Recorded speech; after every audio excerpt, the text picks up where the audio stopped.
Olha, o nosso ponto de partida hoje é um material bem denso, mas que, nossa, me fascinou. São anotações detalhadas sobre o livro Diante de Gaia, do Bruno Latour. Um livro fundamental. Totalmente. E a ideia aqui é a gente explorar como a crise do clima está basicamente forçando a gente a repensar tudo. A ciência, a política. A nossa própria relação com o planeta, né? Exatamente. E o Latour, ele já começa com uma imagem que, para mim, define a obra toda.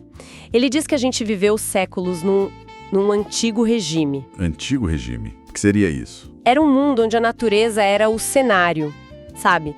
O pano de fundo estável, onde o drama humano podia acontecer sem problemas. E agora não é mais assim. Agora não é mais.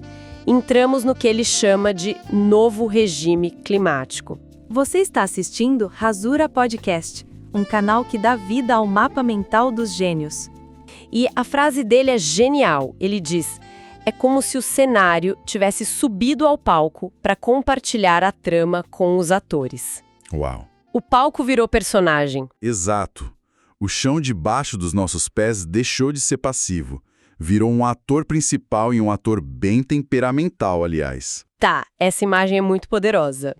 Mas para organizar essa ideia, que é bem radical, como ele estrutura o argumento no livro? Ele organiza tudo em 8 conferências. É como se ele pegasse na nossa mão e fosse mostrando passo a passo essa virada de chave. E é esse caminho que a gente vai seguir, sabe? Olhando os conceitos que ele usa para desmontar o que a gente achava que era certeza. Como a própria ideia de natureza, por exemplo. Exatamente. Gaia, o antropoceno e por que tudo isso exige uma geopolítica completamente nova. Ok, então vamos começar por essa demolição. A primeira marretada do Latour é na palavra natureza. Ele fala que essa palavra é uma armadilha. Por quê? Porque, segundo ele, a natureza como uma coisa isolada, pura, nunca existiu de verdade. Como assim? Ela é sempre metade de uma dupla. Natureza de um lado, cultura do outro. E essa divisão, diz ele, é uma invenção muito específica do pensamento ocidental. E ele dá algum exemplo para isso ficar mais claro? Dá um exemplo brilhante, o da pintura de natureza morta. Para pintar a cena, o artista inventa 2 coisas ao mesmo tempo. Quais? Primeiro, o objeto a ser visto, passivo, a natureza ali na mesa. E segundo, o sujeito que vê, o humano com o olhar soberano de fora. Um não existe sem o outro, entendeu? Entendi. A gente cria a natureza lá fora para poder se definir como cultura aqui dentro. É um jogo de espelhos. Exatamente isso. E a consequência política disso é gigantesca. Latour diz que quando alguém invoca os fatos da natureza, isso nunca é um ato neutro. Não é só descrever o que está ali. De jeito nenhum. É um gesto de poder. É o mesmo que dar um soco na mesa e dizer: é assim e acabou. A natureza decretou. É um jeito de encerrar a discussão, de impor um acordo. Tá, e é aqui que a coisa fica perversamente interessante. Porque ele mostra que os céticos do clima usaram essa mesma lógica contra os cientistas. É a grande ironia, né? Os céticos vestiram a fantasia de apenas os fatos, por favor, e acusaram os climatologistas. Dizendo que vocês estão misturando as coisas, estão fazendo política, nos dizendo o que fazer. Isso não é ciência pura. E o pior é que os cientistas caíram nessa armadilha. eles se sentiram acuados. Totalmente. Por 20 anos eles ficaram paralisados, tentando falar igual ao Sr. Spock de Star Trek, sabe? Com uma voz robótica, só mostrando dado, morrendo de medo de parecerem ativistas. Com medo de sujar as mãos com a política, que contaminaria a pureza da ciência. Isso. E eles não tiveram a coragem de assumir a força moral do que estavam descobrindo. O Latour diz que a resposta certa deveria ter sido outra. Qual? Deveria ter sido: sim, é óbvio que estamos fazendo política. Nossos instrumentos nos deixaram ouvir as vozes de entidades que antes eram mudas. A atmosfera, os oceanos, e agora estamos aqui para representar esses novos eleitores no debate. Uau! Representar novos eleitores, isso muda tudo. Essa ideia de potência de agir, ou agency, como ele chama. É a chave de tudo. Ele quer explodir a nossa separação confortável entre humanos ativos e objetos passivos. E os exemplos que ele usa são maravilhosos. Começando por um humano, curiosamente. Exato. O Marechal Kutuzov de Guerra e Paz. Em tese, ele é o comandante, o sujeito no controle. Mas o Tolstói descreve ele como alguém que é agido pelas circunstâncias, pelo moral das tropas. Ele mais reage do que age. Então nem os humanos são sempre tão ativos assim. Exato. Aí ele vai pro oposto. O rio Mississippi. E essa história é fantástica. De um lado você tem os engenheiros do exército americano, com todo o concreto, a tecnologia, Tentando domar o rio. tentando forçar o rio a seguir um caminho. Só que o rio, ele quer outra coisa. Ele quer um atalho, se juntar a outro rio. É uma briga de décadas. O rio não é só matéria. Ele é um ator teimoso que negocia, que testa as defesas. Ele tem uma agenda própria. E o terceiro exemplo? Vem da ciência de ponta. É um peptídeo, uma molécula, o fator CRF. O artigo científico que o descobre não o descreve como uma coisa, e sim pelo que ele faz. Como assim? Ele desempenha papéis, modula, regula respostas. Ou seja, ele é definido pelas suas ações, pela sua rede, muito antes de ser uma substância isolada. Ok, então temos o general, que é passivo, o rio, que é ativo, e a molécula, que é uma rede de ações. O que une esses três? Eles vivem no que o Latour chama de zona metamórfica.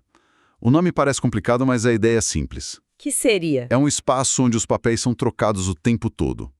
A distinção entre coisa e ser vivo é uma ficção que a gente criou para se sentir no controle.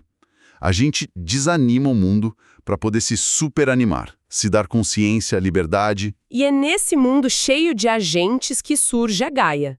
Mas ele faz questão de dizer que não é a mãe natureza, né? De jeito nenhum. E esse é o pulo do gato. A gente tem que esquecer a Terra de Galileu, aquela bola de pedra que só se move no espaço indiferente. Certo. A Gaia dele é a Terra que se comove, que é afetada, que reage. Pensa nela menos como um planeta e mais como um sistema nervoso. Se você pisa no rabo do gato, ele te arranha. E nós estamos pisando no rabo de Gaia. Há 200 anos, e agora ela está se virando contra nós. Tá gostando da prosa? Então deixe seu like e compartilhe com os amigos que gostam. A grande virada é essa. E é essa Gaia reativa que define o antropoceno. Perfeitamente. O antropoceno é o nome geológico para essa fusão. É quando a história humana e a história geológica, que corriam em trilhos separados, colidiram. Viram uma coisa só. Acabou a estabilidade do Holoceno. Acabou. Aqueles 11 mil anos de clima estável que permitiram a agricultura, as civilizações, já era. Agora nossas ações têm força de uma era do gelo.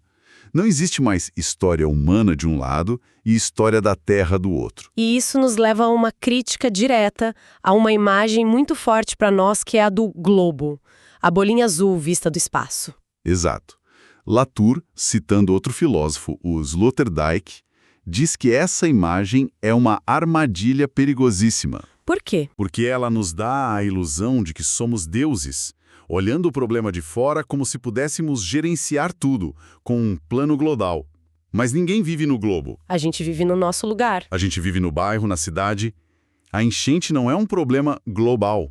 Ela acontece na sua rua. Gaia não é o globo. Gaia é local. É o chão que treme, o rio que sobe. Ela nos puxa de volta para a terra e nos força a olhar para os nossos pés. Certo. Então, se a gente perde a ideia de uma natureza universal que nos une e perde a ideia de um globo que nos dá essa visão de fora, o que sobra? Parece que só o conflito. Sobra o conflito. A política retorna com uma força total, assustadora. Latour diz que, sem um juízo universal, a gente entra numa guerra dos mundos. Guerra dos mundos, isso é pesado. E não é ficção científica. Ele usa até a analogia de Game of Thrones. Agora, os diferentes povos não podem mais se esconder atrás da ciência ou da natureza. Eles têm que botar as cartas na mesa e dizer em que mundo eles acham que vivem. E que mundos, que povos são esses que estão em guerra? E essa é a distinção mais importante do livro todo. O conflito não é humanidade versus natureza. Não, e qual é? É entre dois povos. De um lado, os humanos. Para ele, humanos são os que ainda acham que vivem no Holoceno, naquele mundo estável, de recursos infinitos. Eles veem a Terra como um objeto a ser apropriado. O progresso, acima de tudo. Isso. O futuro é uma fuga para frente. Do outro lado estão os terrestres. E quem são os terrestres? São aqueles que já entenderam que estão no antropoceno, que não são eles que apropriam a Terra, eles são apropriados por ela, dependem dela. A lógica é totalmente invertida. Completamente. Para os terrestres, o futuro não é uma fuga. É um desafio de como compor um mundo habitável junto com os outros seres. Rios, solos, florestas. Eles não querem escapar. Eles querem aprender a pousar. É uma diferença brutal. Um povo que quer fugir da terra e outro que quer aprender a viver nela. E como isso se reflete na lei, no direito? Aí ele paga um conceito de um jurista bem controverso, Carl Schmitt, o nomos da terra. Nomos é a forma fundamental como um povo se estabelece num território e cria suas leis. O antigo nomos era o da apropriação, mapas com linhas retas dividindo tudo para exploração, porque a terra era vista como passiva. Exato. O novo nomos dos terrestres tem que ser radicalmente diferente. Precisa reconhecer que a própria terra é um agente que impõe limites com quem se tem que negociar. Uau!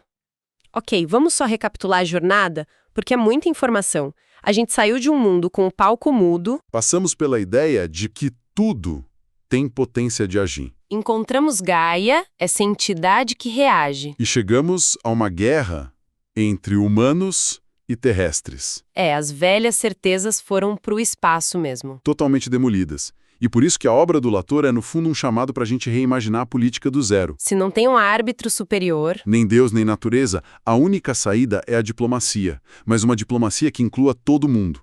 A gente precisa de uma nova assembleia, um parlamento, onde não só os humanos tenham voz, mas que tenha representantes para os rios, para as florestas. Um parlamento das coisas. Parece ficção, mas na lógica dele faz todo sentido. E isso leva à provocação final do material que a gente analisou, que é talvez a parte mais perturbadora. É a estocada final. Latour argumenta que nós, os modernos, vivemos com uma sensação muito estranha. A de que o apocalipse já aconteceu. Como assim já aconteceu? A gente acha que a história acabou, que já passamos pelas grandes catástrofes e agora estamos seguros do outro lado. E essa indiferença, essa certeza de que nada mais de realmente grave pode nos acontecer... É o que nos cega para a catástrofe que está acontecendo agora. Exatamente. Estamos anestesiados. E ele sugere, de forma bem provocadora, que para quebrar essa paralisia, talvez a ciência e seus fatos não sejam o bastante. O que seria preciso, então? Talvez a gente precise encarar Gaia não com a certeza fria dos dados, mas com o tremor, o medo, a incerteza que as antigas religiões sentiam diante do fim dos tempos. Não para paralisar de medo, não. Para nos acordar para a gravidade do que está em jogo. E a questão que ele deixa e que fica para todo mundo é: como seria uma política que leva a sério não apenas os interesses humanos, mas a necessidade de compor um mundo comum com todos os seres dos quais, no fim das contas, a nossa própria sobrevivência depende. Gostou do conteúdo? Deixe sua curtida e inscreva-se no canal para acompanhar as discussões mais atuais da filosofia. Para receber os mapas mentais, acesse nosso grupo do Telegram pelo link na descrição. E use os comentários para debater o tema ou deixar sugestões de autores para os próximos episódios. Até mais!